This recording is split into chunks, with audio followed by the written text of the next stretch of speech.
Hello YouTube and people of the interwebs, welcome back to our second proper review. This is the more breakdowny, reviewy time of tininess.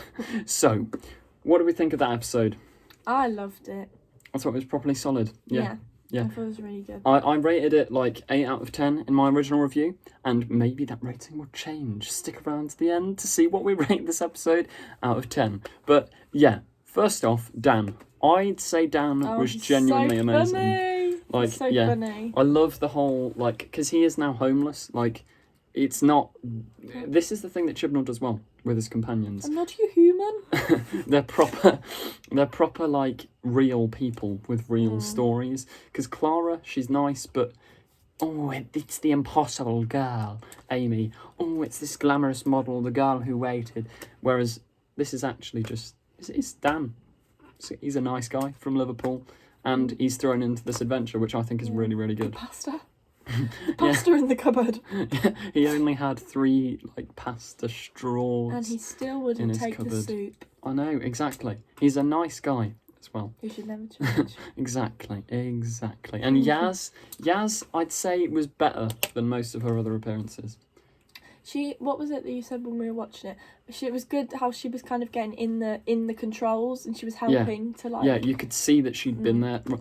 Like in series 11 and 12, often the companions would just sort of stand away from the Doctor, and like Ryan would just be like, "All right, Doc, I'm in my beanie," and like nothing happens. Whereas with Yaz in this, she was properly integrated into it. You could tell she'd been there for a while, and she'd gained more of a connection. And they were probably like bouncing off each other, probably literally as well. But a bit sus with the handcuffs, double bed, Doctor and Yaz, Thasmin confirmed, leaked. Yeah. Actually, that's another good topic of discussion. Thasmin. I was going into this series thinking, oh yeah, definitely Thasmin, but there seems to be quite a lot of agginess from the trailer, didn't I? I said Yaz is going to get really annoyed with the Doctor at some point, I reckon, and then she's going to have her whole outburst of and Dan's just going to be like, what's going on here? What's going on? Was that real Liverpudlian in our midst? It was, yeah. But yeah, no, I'd say Dan and Yaz, the chemistry there is good because they've got that sort of competition arc. Like, they're both sort of fighting for the Doctor's attention. That's what I think's going to make Yaz go, because I think the Doctor's maybe going to slightly take her for granted a little bit. At one point, she's going to be all over Dan, and then Yaz is just going to go all like jealousy. Yeah. Carvinista. I think it's Carvinista, isn't it? That's how they said it in the episode. Yeah, Ewok man. I loved the fact that they did the whole dog is man's best friend. I thought that was really funny. Yeah, that's good. Yeah. And I think it was really good that they started them off, obviously, to look like a bad guy. Yeah. And to be fair, even Jodie thought that they were. Yeah. And I loved the comedy of it as well, because I thought the comedy elements were perfectly blended in there, because it wasn't ridiculous thingy, but it was almost, I don't want to say like Marvel, because it's not as cheap and tacky as Marvel's comedy. Controversial statement. But I thought, sorry, I'm just uploading one of the other videos. I thought the comedy worked so well, because it's ridiculous concepts, like that she's talking to a like giant human dog, and the way they bounced off each other. Dan, just the shrinking of his house, all of it, the traps, the visuals were so nice. What did you think about like the look of it? No, it was brilliant. It was the bit where which bit was it? Nice one. The bit where Yaz and Jodie right at the start, when they were in the kind of the green atmosphere place. Yeah. That was really good. Like when they were on the Witches of Eastwick broomsticks and they were flying around. And the transitions were so cool as well, because like it flies into Jodie's eyes, and then you go into a planet, and then there was like a black hole thing, and black hole, Omega, could Omega be back? Is Omega the swarm person? No, but just bring back Omega. Yeah, I think people are sleeping on the start though. Yeah, the green place. Yeah, the green place. You've heard of the good place, but have you seen the green place? I want to know where it is, because I reckon it's gonna. I don't think it's just like a planet. No, I reckon it was just a throwaway thing at the start of episode 1, because no, the BBC don't have the budget, have they? They can't keep doing CGI atmospheres, because all of that was green screen.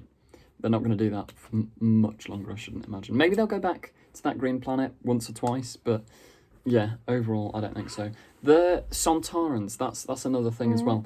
I'm pretty sure that was Dan Starkey, the actor of Strax, in one of them. Similar. Yeah, but he's playing a different character, so... They probably would have put a bit of voice. Yeah, like, there was Dan Starkey and then the other main one, who we've had all the promo images of, and I'd say... They were a lot scarier. Yeah, no, but this... I mean, they weren't scary. No, but they would be if you were a child. No, like, yeah, it was I was about to say they're not scary because we're old. Yeah, we're really old, guys. But they did give off more like, you will love it, kind of. Yeah. Yeah. And I thought, like, even with the Sontarans, because at the end of the day, it is a ridiculous concept. They're potato men people. There was the comedy. There was the comedy in there. They were joking, like, they were laughing, and it was the way they took it so seriously. It just, genuinely, I thought it was really, really well done. Like, all the little elements. I'd say maybe, like, a little bit too much setup throughout the episode, because there's so many strands you almost forget what's going on, because we had Dan's love interest get flung into that house at the end. And don't forget the whole division. Yeah, we had all the division. Well, we'll talk about the division in a minute. And we had Dan's girlfriend. No, Diane, I mentioned that one. Is it? I don't know, but... Yeah, because she was going... What Diane, was the other thing? Walking, Diane. The Angel. Angel person. That happened. We don't have context for that yet. Claire, was it? So, Claire? like, yeah. My only worry is maybe as the series goes on, the like general public, rather than us obsessive nerds, the general public will sort of forget little elements. So maybe there's too much going on for one episode. Yeah, maybe. But I don't know. But then I feel like people are never happy, because if there wasn't loads, then people would have gone, "Oh, such a boring episode. I had such high hopes." So I feel like they maybe had to throw loads so that people would stay intrigued, because even though there's a lot, now there's a reason for people to stay. If they didn't put stuff in it, then people would have been like... Yeah. And I'd say as well, in terms of the, like the whole division stuff, it could have maybe lent into a bit of more of a mystery, because we were sort of... There's questions to ask, but we weren't given a question. And I don't know whether that's better or worse. Like, we weren't thrown a question. Like, they didn't just say... Here's your thing, is this the Ruth Doctor or something? Like, we were just given, like, the division are here. Yeah. And I think Vinda is probably going to be part of the division. We don't know, but I'm going to... It's a solid assumption, I think Vinda's going to be pretty independent. No, because if you look at the uniform, and he's clearly... Vinda was put on that space station thing because, like... basically space community service. I reckon that's going to be Ancient Gallifrey, the division, all that sort of stuff. Do you know what I mean? I don't know what Ancient Gallifrey is. Well, that's the division. They're on Ancient Gallifrey. Like, it's all the Timeless Child stuff. Okay. I reckon that is going to be part of Vinda. So, also, I'd say another point of sort of contention I have with the episode. The cliffhanger was good, but it just lacked something, because at the end of the day, we know they're not all dead. You don't know that. But we do. But you don't. We know next episode, the Doctor's walking around happy and fine. What if the Flux isn't to kill? Yeah. What if they do get engulfed by the Flux and everyone's like, oh my gosh, what the hell? They're dead. But then they're not dead, they're just... Yeah, but if they were going to do that, they'd have shown them getting engulfed by the Flux. Whereas but they wouldn't have, because now everyone's like, wait, what? No, but my point is, it wasn't actually a deadly threat at the end of the episode. It might be. But it wasn't. It was just, here's a load of stuff that they're going to die. No, you're not killing off the Doctor and the companions in episode 1. Realistically. You're not. Just, yeah. Maybe there was something more to be desired. Because maybe if the solution to the cliffhanger is a big moment, you could have shown it at the end. Like, let's say they get rescued by the Ruth Doctor or something like that. That would have been such a more moment to end it on, rather than just... I mean, you say it didn't show it engulfing, but it did, like, literally the end shot was the... No, I know, right but here. Obviously, like, they're going to get out of it, because in the next time trailer, we see Jodie's Doctor walking around. That's what they want you to think, because that's what always happens. But this is not always. If there was no shock, I'd say, because it also, like, the first cliffhanger Chibnall did for his era was, oh no, the Doctor and companions have been thrown into space and they're going to die. They didn't die, did they? They were just picked up by spaceships and then put on a desert planet. Like, there's no stakes, really. I mean, if you've never watched Doctor Who before, and if you sort of turn that part of your brain off, it's a nice moment, but realistically, they're not dead, are they? Like, they're coming back next episode. Maybe that could have left a little bit more to be desired. But moving on from the negative stuff, I'd say positives, characters were amazing. The visuals were the best Doctor Who has ever had. Mm-hmm. Would you agree with that? Yeah. What are the positives have you got? The transitions from, like, Jodie's eye. Also, yeah, the way that Jodie kept having these, like, experiences that nobody else, like, only... I find it quite cool that, like, we knew things, at this moment in time, we know things that Yaz doesn't. Yeah. If that makes sense. Yeah. Like, the Doctor was having a lot of kind of stuff to do with her head, which I think shows that this whole Flux thing isn't... It's specifically to do with her, maybe the timeless child. I suppose the question that is actually asked is, who is this swarm person? Yeah, well, we know he has a past with Jodie now. He has a past with the Doctor. So you mentioned earlier, maybe it's the Doctor is one of those swarm species, because after the events of Series 12, we know the Doctor's not actually a Time Lord, so maybe. But then, I don't know, like... Yeah. I'd say it's more like the Ruth Doctor, or a past Timeless Child version of the Doctor used to fight alongside them. I'd go like that's more likely. Yeah, maybe. Yeah. I don't know. I'd say overall it's a very solid episode, solid setup, but I would have liked something more to sort of hook you in, because it does hook you in, but that just needs a little click, little spark more. But overall, very, very good. I think the end spot, because also you forgot at the end, the Sontarans literally went attack. Yeah, but like, it's more, there was nothing unexpected. In the words of Chris Chibnall from the 1980s, it was very routine Doctor Who, very running up and down corridors. I would disagree with that. The cliffhanger, there was nothing that hasn't been done before. What about the lady that went into a house and then all of a sudden she was in like a waterfall?